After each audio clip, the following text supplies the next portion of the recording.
magandang umaga sa inyong lahat. Welcome back to my YouTube channel, Batang Farmers TV. Ngayon, magluluto tayo ng isa sa mga paborito kong ulam, ang native chicken curry. Kung hindi ka pa nakasubscribe, please subscribe to my YouTube channel. Nandun sila Papa at Cheryl ka Farmers. Si Cheryl at Papa ka Farmers ay nanghuhul ng manok at habang ako naman ay magbabalat ng gulay.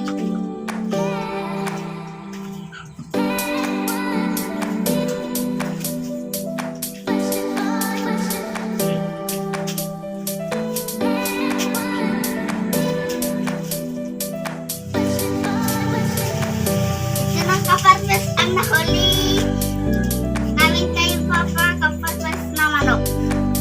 Oh my God! Wow! Ito na yung nahuli nilang manok kaparmas. Hindi na namin kailangan bumili ng manok kasi marami kaming manok dito. Native pa. At mas masarap.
Farmers, ito na yung ingredients ng native chicken curry. Unang-una ang native na manok. Pangalawa, itong fried patatas. At saka itong napritong carrots din. Medyo nasunog.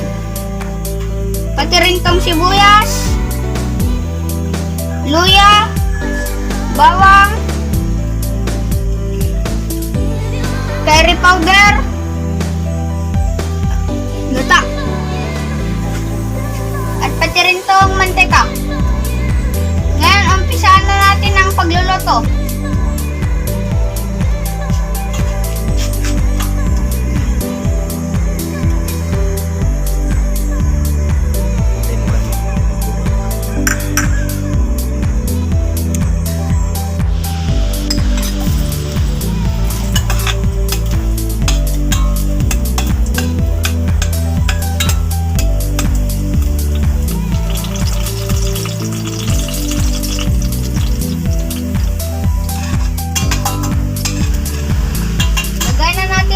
Bawang.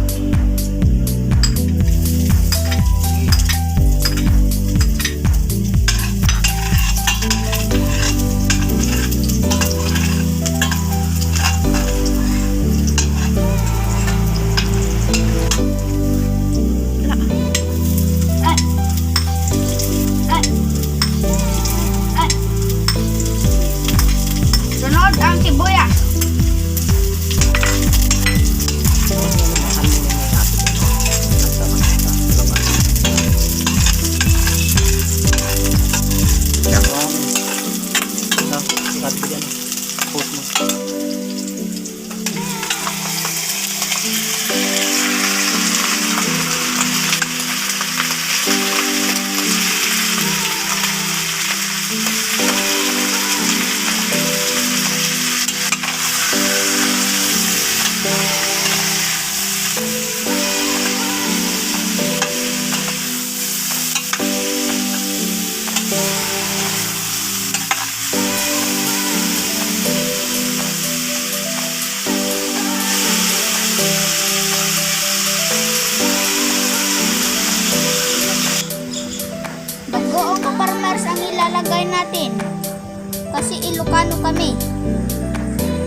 Sulit.